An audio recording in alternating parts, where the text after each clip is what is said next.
In 2019, I was editing the press conference film for Jio MAMI Film Festival. It wasn't just another client project. The film was going to be watched by some of the biggest names in the film industry. My job was simple: watch dozens of movie trailers, pick the best shots, and make one powerful trailer. I had spent hours watching each trailer, selecting beautiful shots and arranging them into what I genuinely felt was a great edit. I thought I was done. Then my senior came, watched it once, and then said something that I'll probably never forget in my life. This isn't bad, it's just not organized. They didn't ask me to change the music. They didn't ask me to find better shots. They didn't ask me to add flashy transitions. Instead, they asked me to organize my thinking. All wide shots together, then movement shots, emotional moments, same clips, same music, same software, just different decisions. We played it again. Suddenly, everything felt smoother, cleaner, more expensive, more intentional. That's the day when I realized professional editing isn't about software, it's about the decisions we make. If I give Adobe Premiere Pro to a beginner and to a professional editor, they both get same software, same buttons, effects, timelines, everything. So why does one edit feel amateur and the other feels cinematic?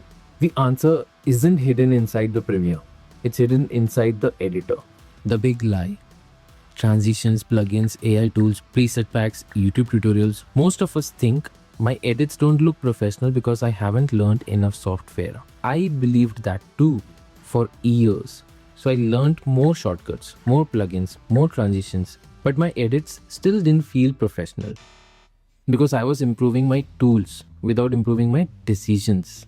Let's switch to editor's eye. Version A, that is randomly arranged.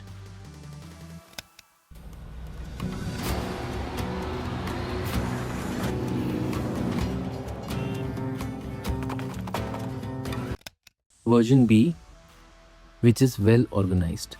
Don't look at the transitions. Don't look at the color grading. Just pay attention to how the edit feels.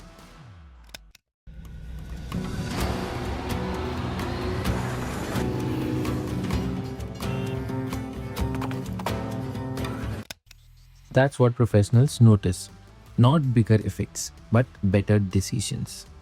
The Ad Mami project taught me something much bigger. Professional edits have hidden layers, invisible layers. Story, rhythm, sound, energy, silence, timing. The viewers might not consciously be able to see them, but they'll surely feel them. And that's exactly what separates an edit that is technically correct from the one that feels professional. If you remember just one thing from this video, remember this. Editing does not start on your timeline. It starts here. Software only executes your decisions. Back then, if I hadn't worked with those seniors who actually challenged the way I thought, I would still be downloading some transition pads or effects, assuming that's what is making great edits. This channel exists because I don't want you to spend 11 years learning lessons the way I did, the hard way.